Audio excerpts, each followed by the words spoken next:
All right. Good evening, everybody. It's the February 19th, Friday, TGI Friday update. So, this is going to be the report on the report from the Inspector General's office on the city and department's response to the riots last year, 2020. I'm going to do something I normally don't do. I'm going to have to refer to some notes because there's a lot of notes from this report. It was over 140 pages long, and there's a lot of things that stuck out. So, bear with me. One of the most glaring problems I see with this report is that it makes no recommendations, even though it absolutely lambasts the city, the mayor, the police department, the upper brass. It makes no recommendations on what to do differently or what should be the accountability for such egregious dereliction of duty and leadership. Let's start with page 24. The mayor's responsibilities. According to city statute, the mayor shall formulate and, as occasion therefore arises, shall execute plans for the prevention of such emergencies so far as possible and for meeting them effectively when they arise. Absolute failure. 100% F. Didn't do a damn thing. She sat in front of me that Friday and kept telling me it wasn't going to happen here, and our officers paid the price because of her failed leadership. She really thought her charming personality was going to win the day and the riots weren't coming to Chicago. Well, couldn't be more wrong. Also, another dereliction of duty from the fifth floor of City Hall. According to municipal code, the mayor is supposed to name a mayor's administrative officer, which is supposed to be ratified with the consent of the city council. It's not just her. Rom did the same thing. They basically got around this without getting city council approval for a qualified person to fill that role by just not doing it and just naming a chief of staff, which is appointed by the mayor. But we saw how well her chief of staff performed in this environment too. Another epic failure, not only on his part, but her by naming him as her chief of staff. The CPIC commander, according to this report, seems to have relied on a lot of intelligence from social media, and there was no expectation that any of the things that were going on in other parts of this country were going to come to Chicago because nobody was talking about it, according to them. This isn't a knock on the officers that work in CPIC. This is all about the command staff failure that let every single officer on this job down from the beginning. Thursday the 28th, there was an incident in Inglewood where Commander Snelling was forced to actually enact an armbar to effect an arrest for a resistor and had to do a TRR. The report highlights the fact how rare this occasion is for a command staff member to have to do a TRR. Couldn't be more accurate, because as the days moved on and in the weeks and months, they definitely did not do TRRs or pretty much anything for that matter. But that incident did not trigger any alarm bells, even though many people there were talking about the undertones that seemed to be in the crowd, which were different than any other protests or just annoyances within districts across the city. Again, no alarm bells, even though Minneapolis had already been going up at that point. Nobody thought it was coming here. Lack of leadership, 100%. Page 34 of the report, it refers to Executive Officer number 1 on the 29th, that Friday. Their estimation of that was that it was very well run. Well, that was just the tip of the iceberg. It was a shit show from then, and it only got worse from there. You know, the unique thing about this report is that many of these people that are cited, protesters, executive officers, command staff, whatever the case may be, are not named by name but title. So you can only make out probably one or two or maybe even three people of who they're referring to just by the title alone. But other than that, these are anonymous people, officers, who are giving their account, good, bad, or otherwise. So my deciphering of this information is not biased in any way, shape, or form. I don't know who most of these people are. I'm just giving the honest assessment of the failed leadership and example after example that is contained in this report with no names being attached. They should have to answer for themselves. Page 35, Chief number 2. CPD Intel was always right, and there was no need to prepare because there was no intel saying otherwise. Well, again, you didn't have to look any farther than your TV, your smartphone, or social media to see that this was starting to gain momentum, not just in Minneapolis, but in other cities, whether it was Kentucky, Louisville, or other places. There was no reason to think that it wasn't going to end up coming to Chicago unless you had your head buried in the sand and you were a merit promotion with no clue what you're doing. And there's example after example I'm going to get to here. Police officer number 3 on page 38. The CPD did not learn or anticipate anything from other cities, and they dropped the ball. Of course, it takes a blue shirt to hit the nail on the head and call it like it is.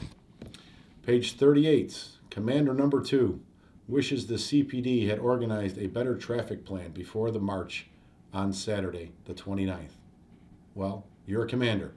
You certainly could have taken control of the situation if there was a problem with what you were looking at and was right in front of you, instead of complaining about it after the fact because you dropped the ball. Again, a merit hack, no doubt. No clue what they're doing. Page 45, the Wabash Bridge. Protesters did not hear dispersal orders before being shoved. Oh, boo-hoo. You're too stupid to realize that the police are pushing you back with batons and want you to leave the scene. They didn't give you immediately a dispersal order. I mean, it's ridiculous to think that that constitutes logic in today's society, but, that's unfortunately the generation we're dealing with. Page 45 and 46, the mayor's quote, "It was literally like a battlefield, watching video live as it was happening." That is the mayor's take. It was a battlefield. Our officers were in battle, but yet they want to throw them under the bus repeatedly at this point and let the command staff who failed them ride off into the sunset, which many of them have already done, but par for the course in the city of Chicago.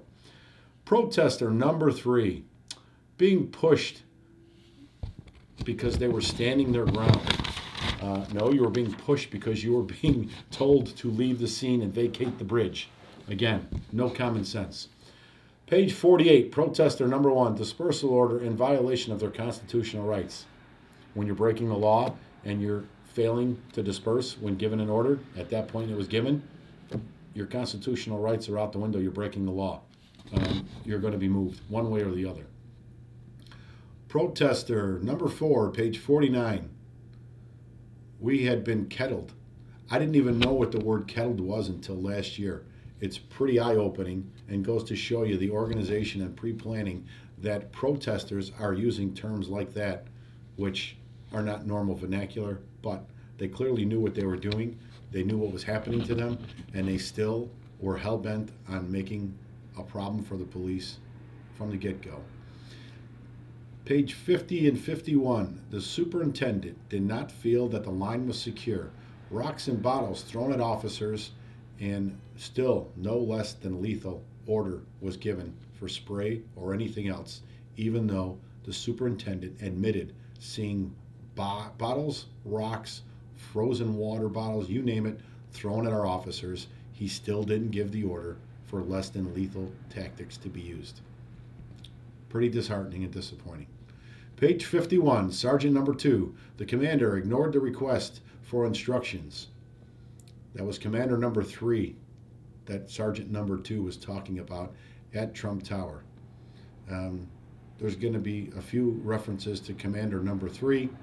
I have a pretty good idea who Commander number 3 was just by the stories I heard, and they were absolutely frozen in their shoes, not knowing what to do as a commander of such a populous downtown district in the middle of a riot. You stood there frozen and couldn't take control of anything while your officers paid the price. Page 52, the superintendent thought the curfew would work, but there was no follow-through. I remember standing in the first district watching some of the TV monitors when the curfew order was enacted and watching caravan after caravan of cars driving from place to place to place and basically screaming at the TVs, disable the cars, stop the vehicles, take the people out, impound the vehicles. You could clearly see the looting was absolutely occurring with these car caravans just going from one spot to the next with the police chasing them out and just moving along. There was no defusing of the problem, but that's because there was no order given to do such. It was, okay, we put a curfew order out, everybody's going to go home now. Yeah, that worked out really well, didn't it? Page 57, the lack of planning, the command staff assessment. They repeatedly admit that there was an extreme lack of planning or preparation for this event, but that's from the command staff themselves. They're basically saying we were inept, we were useless, we had no clue what we were doing. And again, blue shirts always pay the price. Page 58, Deputy Chief self-deployed to one of the scenes without notifying OEMC. So just show up on the scene and just do whatever. Don't let anybody know where you're at. Don't let anybody know that you're at a certain location where you should be assuming control and letting the dispatch know that you are on scene taking control. This is a deputy chief of the police department. Should be fired, demoted. Again, no accountability anywhere in this report or even recommendations for it. But the IG has no problem throwing blue shirts under the bus with their recommendations and the reports that they put out quarterly for wrongdoing. But nothing in this report holding anybody accountable in the command staff. That's been the story of this city for far too long. Page 59, Deputy Chief, captains, and commanders did not know crowd control techniques because of no training. Think about this. A deputy chief is admitting that the captains and commanders did not know crowd control tactics because they were not taught them. A deputy chief. It is absolutely ludicrous for that admission. I give him credit for at least admitting that even that deputy chief, whoever that one was, maybe it was the same one that showed up without reporting where they were at, but that they admit that this department was not trained properly, which is one of their primary functions as the upper command staff of this department. Didn't do it.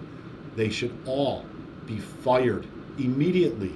It's disgusting, this report. Page 59, 101 officers were hurt Saturday night into Sunday morning. Twice the amount of the Christopher Columbus statue. Very seldom gets discussed.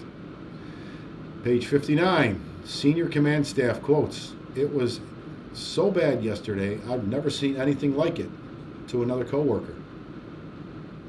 Senior command staff. Don't be part of the solution. Just complain about it. Page 61, Sunday, Guaranteed Rate Field was designated the mobilization center. A little backstory to this. Members of Lodge 7 were in the 1st District trying to at least supplement the manpower in that parking lot in case a protest had come there. We brought snacks, refreshments, whatever the case may be, for the troops on scene and anybody coming and going. Whatever they needed, we tried to supply, along with morale. As I said, I was inside witnessing the video firsthand much of the time, and then would go back out in the parking lot. But the next day, which was Sunday, about 2 o'clock in the afternoon, I loaded up the Lodge truck, more snacks, fruits, water, Gatorade, you name it. And I was trying to find out where the rallying point would be to send officers out to various locations within the city. So I made some phone calls to try and find out where this would be.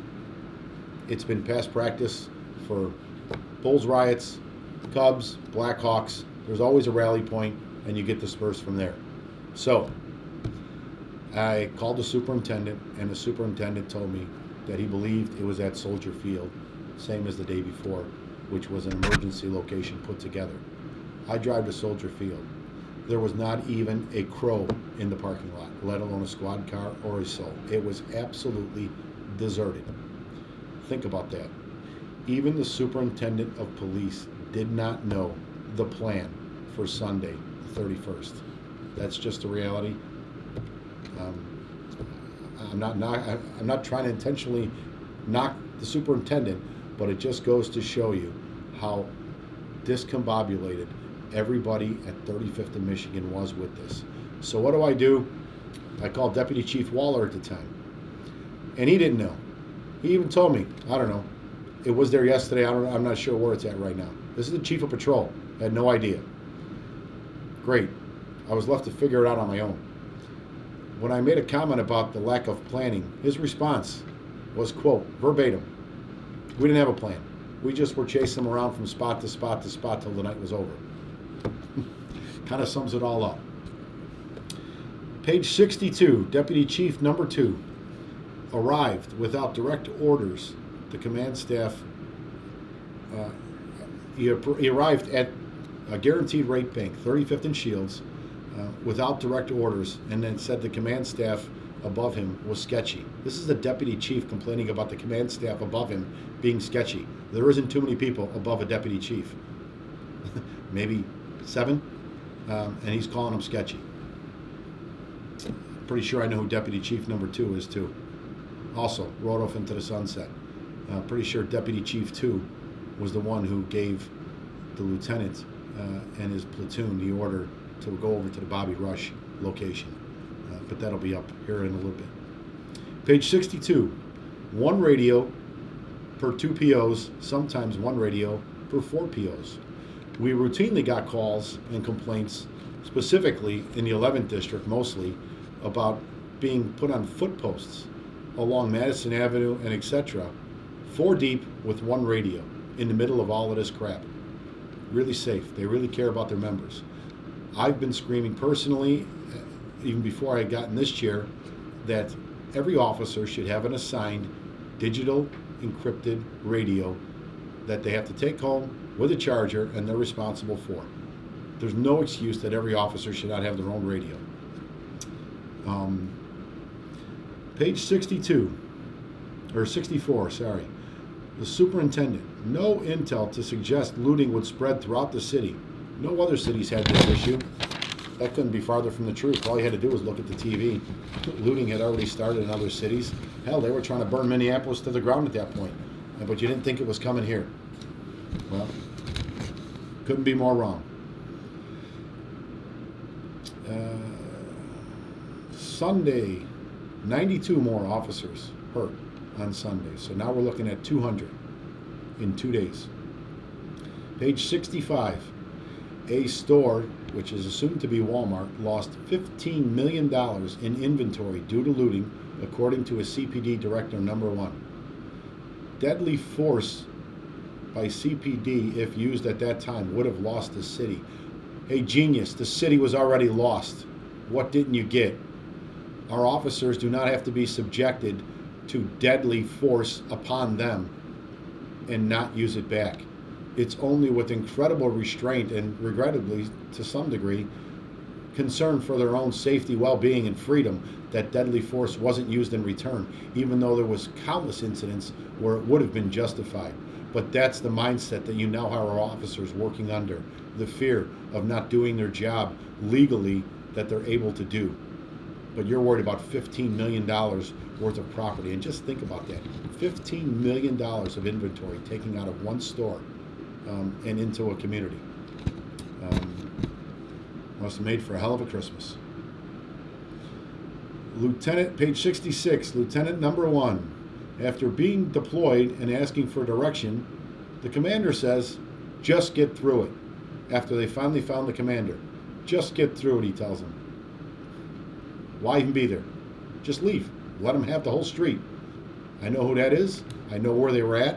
It was disgusting what situation they were dumped in, but there was many instances where platoons were dumped in the middle of nowhere with no transportation, no bathrooms, female officers stuck to use the restroom behind a dumpster or in an alley or in a field all night long, 12 hours on end. Pretty sad. Page 67. The lack of radios per officer prevented platoons from being split up even into smaller numbers.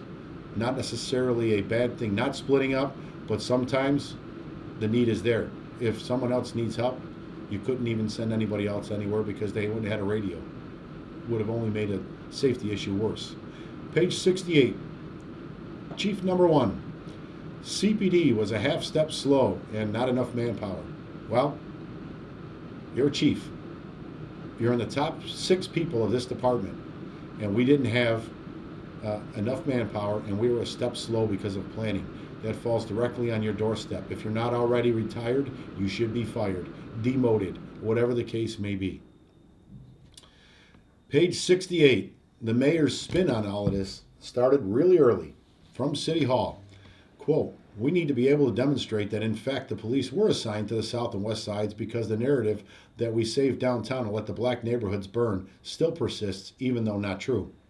Well, it was true, in large part. The superintendent highlighted the amount of arrests that were effected on Sunday compared to Saturday downtown. And just the fact that there were more arrests on Sunday than Saturday means that they did protect these neighborhoods.